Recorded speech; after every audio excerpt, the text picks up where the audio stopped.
경제 현안을 보다 쉽게 풀어보는 경제 읽기 시간입니다. 오늘도 다양한 경제 이슈들 김광석 한양대 겸임 교수와 살펴보겠습니다. 안녕하십니까? 네. 안녕하십니까? 안녕하세요. 예, 비트코인 지금 한 달 만에 역대 최고가를 경신했습니다. 비트코인 상황 좀 어떻게 보고 계세요? 네, 역대 최고가라는 이 개념의 의미가 뭘까요?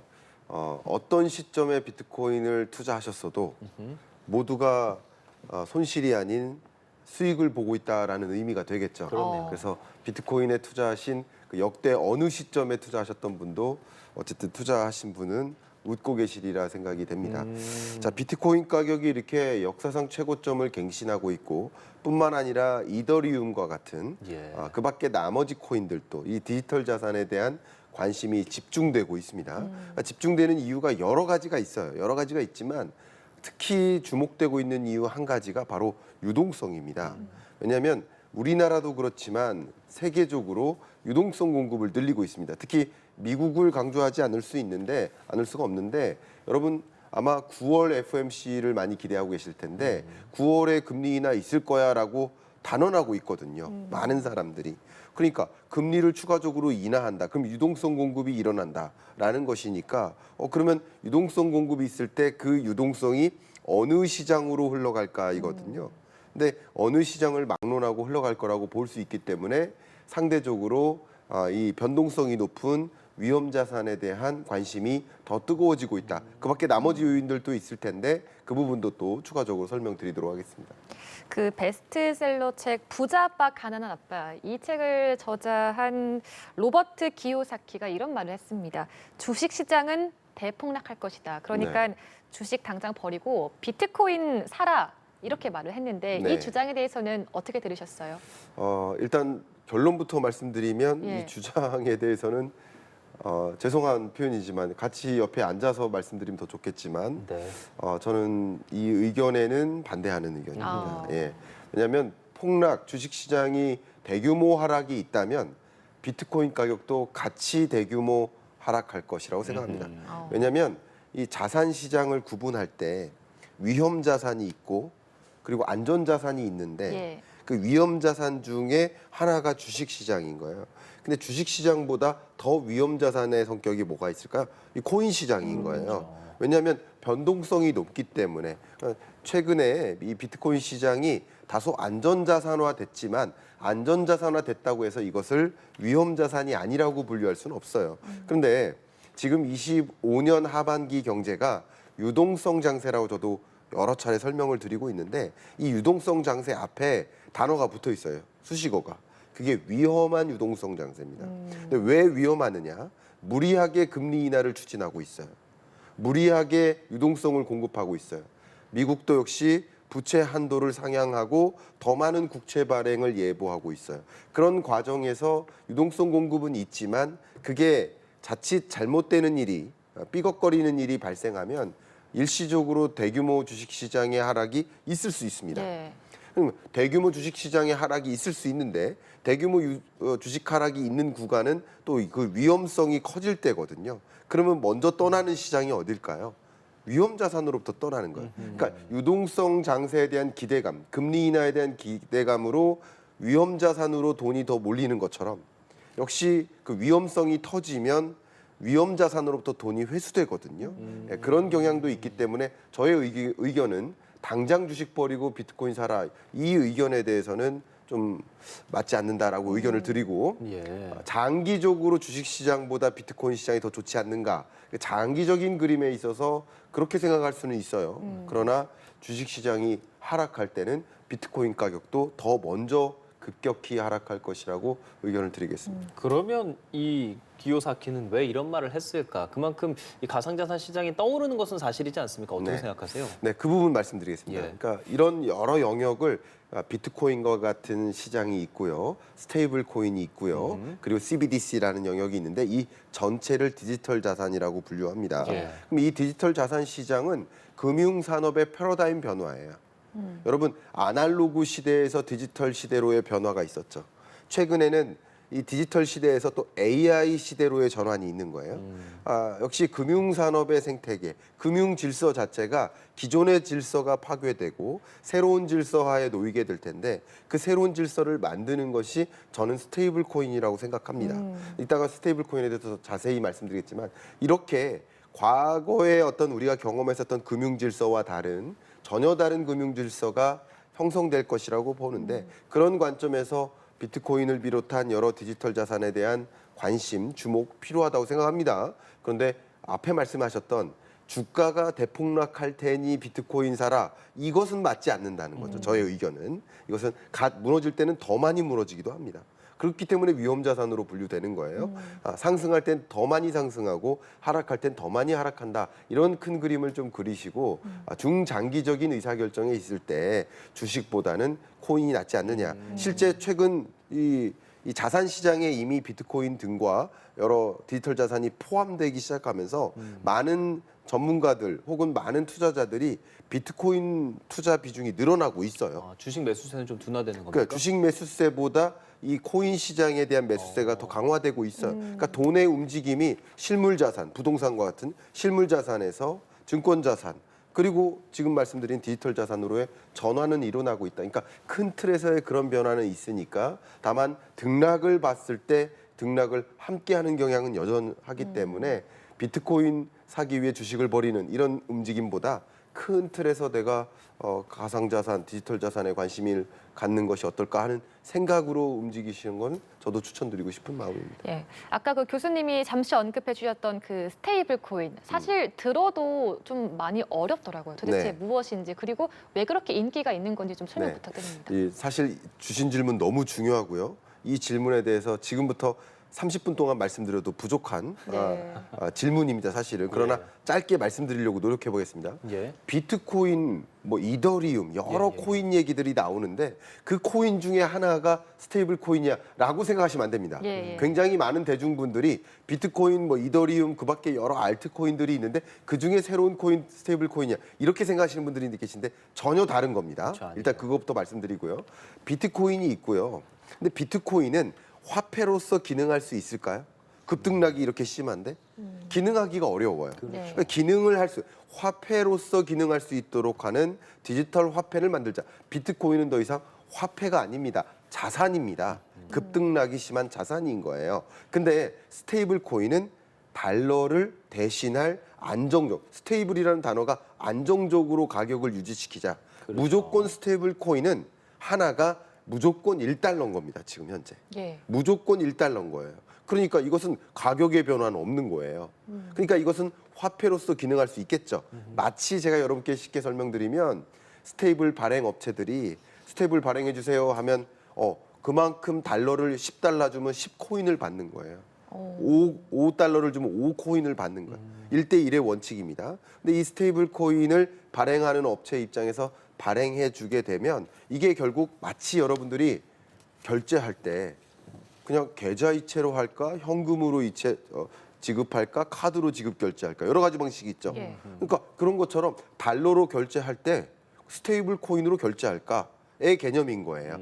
지급 결제 수단으로서 화폐로서의 의미인 것이지 이게 마치 다른 코인 시장하고 유사한 것이다라고 생각하시기는 좀 어렵겠습니다. 그렇기 때문에 스테이블 코인을 입법화하고 그것에 미국이 굉장히 적극적이거든요. 그런 움직임에 편승해서 가상자산 투자에 대한 관심도 집중되는 것이라고 의견 드리겠습니다. 그러니까 투자 상품으로서가 아니라 일종의 화폐로 쓰일 수 있는 류의 코인의 종류가 될 것이다라는 걸로 이해를 해보면 근데 되겠네요. 스테이블 코인에 투자하는 것은 아닙니다. 그렇죠. 다만 스테이블 코인을 발행하는 업체들이 괜찮겠다 하면서 그 발행하는 업체에 주식 투자할 수는 있겠죠. 예. 그러나 알겠습니다. 스테이블 코인에 투자하는 것은 아니다. 예. 의견 드리겠습니다. 저희가 코인 얘기를 계속했지만 이제 이런 투자 같은 경우는 뭐 위험성도 충분히 존재하는 거니까 그런 부분에 대해서는 시청자분들께서 많이 생각을 또 해보셔야겠다는 말씀을 좀 드리겠고요. 그렇습니다. 자, 좀 주제를 바꿔볼게요. 유류세 원래 이달 말까지 인하였었는데 사실 이게 지금 벌써 한 3년, 4년 정도 계속 인하를 하고 있어서 실질적으로 느껴지는 바는 없겠지만 네. 정부 입장에선 부담을 좀 줄여주기 위해서 유류세를 계속 인하하기로 결정을 했죠. 예, 맞습니다. 어쨌든 여러분들이 고민하고 계신 게 지금 민생 경제 언제 회복되나 이거거든요. 근데 어쨌든 민생 경제가 어려운 이유는 뭘까요? 여러 가지 이유 중에 하나가 너무나 높은 물가인 거예요. 근데 유류세 인하 조치를 끝내버리면 예. 당장 여러분 유류세가 부담이 되잖아요. 주유할 때 그 비용이 더 부담되잖아요. 그러니까 이 유류세 인하 조치를 멈추기보다는 지속하자. 그래야만 여러분이 휘발유, 경유, 주유하실 때 그 부담을 그래도 더 갖게 되는 일을 막는 거죠. 그러면 알아야 부담을 되는- 낮추는 게 아니라 이것을 조치를 멈춰버리면 끝내버리면 갑자기 주유하실 때 부담이 커질 거예요. 그러니까 유류세 인하 조치는 갑자기 부담이 커지는 현상을 막아서 민생 경제 회복을 좀 시간을 두고 더 유지시켜 보자 하는 의지라고 생각을 해보시면 좋겠습니다. 예. 그리고 얼마 전에 소비 쿠폰도 지급이 됐고 되고 있는 상황인데 이 민생 소비 쿠폰이 과연 우리 경제에 정말 긍정적인 영향을 끼쳤는가 네. 이런 것들이 궁금해지는 상황이거든요.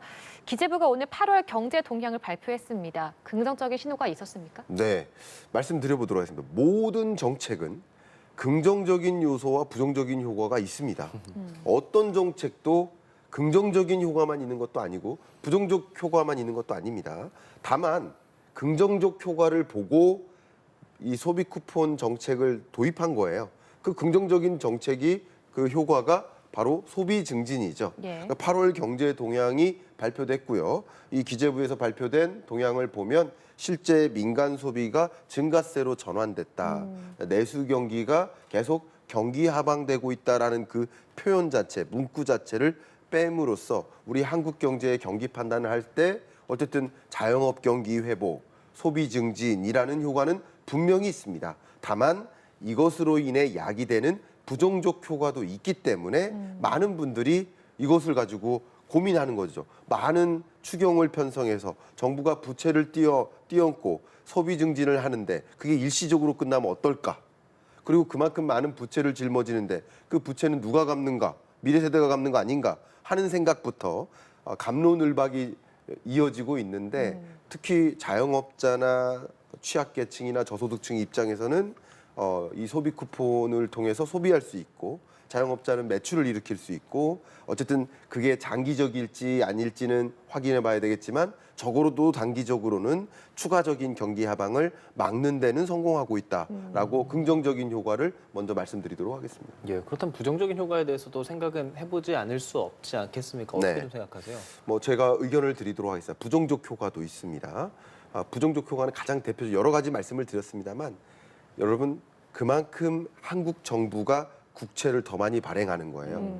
지금 여유 자금으로 소비 쿠폰을 주는 게 아니라 지금 돈이 부족한데 세입이 부족해요. 세출할 건 많아요. 쓸 돈은 많은데 돈이 별로 없어요. 그러니까 부채를 떠안고 정부도 예. 부채를 떠안고 소비 쿠폰을 발행하는 거예요. 그러면 국채를 발행해야 되는데 그렇게 되면 국채 금리가 올라갑니다. 국채 가격이 떨어집니다. 발행량이 많아지면. 그럼 어떤 일이 벌어지냐? 정작 국채를 발행해서 경기 부양하려고 노력하고 있는데 민간 기업들이 회사채 발행하기가 부담스러워요. 왜냐하면 이 채권 시장에서 국채가 더 선호되니까 국채 발행량이 많고 그럼 민간 기업들이 자금 마련해서 적극적으로 신규 투자하고 설비 투자하고 싶다 하는 의지가 있을 텐데 민간 기업들이 정작 경제 활동에 적극적으로 참여하기가 어려운 환경으로 내몰립니다. 바로 이런 현상 때문에 이런 것을 바로 우리는 구축 효과라고 합니다. 국채를 발행해서 경기 부양적 노력을 한다. 이게 승수 효과고요. 예. 승수 효과라는 긍정적인 효과도 있겠지만 정작 민간 기업들이 자금을 마련하기 어려워지고 신규 투자로 단행하기가 어렵다 하는 구축 효과도 같이 있기 때문에 장단점이 있겠습니다. 그러나 어쨌든 정부의 판단은 지금 현재는 이 승수 효과를 기대하면서 적극적으로 정책을 가동하는 것이다. 이렇게 해석해 보면 도움이 되겠습니다. 이제 2차 소비 쿠폰도 발행을 할 예정이지 않습니까? 네. 대략 전 국민의 90%가 받게 될 텐데 앞으로 정부 차원에서는 이런 소비 쿠폰이라든지 이런 민생 관련된 것들을 어떻게 좀 구상을 했으면 하려고 하고 있는지 먼저 여쭤보고 싶은데. 네, 일단 첫 번째는 민생 쿠폰을 적극적으로 제공해주는 과정에서 긍정적인 효과는 분명히 있습니다. 제가 말씀드렸듯이 없다는 것이 아닙니다. 있습니다. 예. 그러나 그것으로 인해 야기될 부작용도 분명히 있을 수 있기 때문에 예를 들면 모든 사람에게 15만 원씩 제공해주면 그러면 모든 사람이 15만 원만큼 부자 된 걸까요? 정말? 모든 5,200만 국민에게 15만 원씩 제공하면 그럼 5,200만 명이 모두 15만 원씩 부자 된 걸까요? 똑같은 겁니다. 그만큼 돈의 가치가 떨어지고 물가가 상승하는 겁니다. 돈의 가치가 떨어지니까요. 예. 그러니까 그런 효과라든가 앞에 말씀드렸던 구축 효과라든가 그럼 미래 세대가 짊어질 그 부채 상환이라든가 예. 이런 것들 이런 여러 부작용들도 고려하면서 긍정적 효과를 최대화하고 부정적 효과를 최소화하기 위한 고민 그런 고민도 함께 하면서 이런 소비 쿠폰이나 민생 경기 회복에 대한 고민을 더 해 나갔으면 좋겠다 하는 의견을 드리고 싶습니다. 예, 이 소비 쿠폰에 관한 장단점 그리고 앞으로의 뭐 전망까지 조금 살펴봤습니다. 주제를 바꿔봐서 홈플러스 이야기를 좀 해보려고 하는데 네. 홈플러스가 기업 회생 절차를 밟고 있고 전국 15개 점포를 순차적으로 폐점한다고 합니다. 지금 네. 어떤 상황인 건가요? 네, 기업 회생 절차에 들어간 지 5개월 정도 됐습니다. 예. 그렇죠. 근데 상황이 나아지고 있지 않아요. 이게 문제인 거죠. 자금 상황이 나아지지 않는다. 다른 말로 유동성이 더 악화되고 있다는 겁니다. 그러면 여러 이 점포 중에 15개 점포는 유독 임대료 조정이 잘 안 되고 있어요. 그러니까 임대료 조정 협상에 차질을 갖고 있는 진전이 있지 않는 그 15개 점포 지금 자료로 나오고 있죠. 이 점포는 폐점하는 게 더 낫지 않을까. 그 전에 인수합병 되면 좋겠지만 인수합병 하려는 장기적으로 봤을 때 우리의 소비 패턴도 더 온라인 소비에 대한 의존도가 높아지고 그밖에 다른 대형마트나 경쟁 유통사들이 많아지고 있는 국면이기 때문에 과연 어떤 기업이 이 홈플러스 폐점을 앞둔 기업들을 이렇게 M&A 하려고 할까 하는 의문이 들겠죠. 그러니까 매입사가 나타나지 않고 있는 거예요. 그러니까 어쨌든 인수합병에 나설 기업들을 못 찾고 있다 보니까 일단 유동성이 악화되고 있다 보니까 뭐 내달 1일부터는 직원들의 무급휴직 절차도 고민하고 있다고 합니다. 그만큼 지금 막다른 골목에 놓여 있어서 15개 점포를 순차적으로 폐업할 계획을 착수한 것이라고 볼 수 있겠습니다. 그러니까 회생 인가 그 계획 인가 전에 M&A를 해야 할 텐데 네. 홈플러스 입장에서 현실적으로 회생을 할 수 있는 방안은 어떤 게 있겠습니까? 네, 딱히 그 대응책이 많지 않아 보인다라는 관점에서 의견을 드리고 싶습니다. 일단 회생 계획, 기업 회생 절차를 개시하게 되는 것은 법원의 승인을 받아야 돼요. 법원의 승인을 받아서 회생 계획 인가를 받기 전에 오히려 그때는 기업 가치가 더 떨어지거든요. 예. 그 전에 M&A를 추진하고 싶겠죠. 당연히 홈플러스 입장에서는 그런 측면에서 지금 뭔가 특단의 유동성을 확보하고 자구책을 좀 마련하기 위해서 구조조정도 시작하고 무급휴직 제도마저 도입한다라는 입장이기 때문에 그만큼 홈플러스 입장에서 어려운 막다른 골목에 놓여 있는 것이다라고 평가할 수 있을 것 같습니다.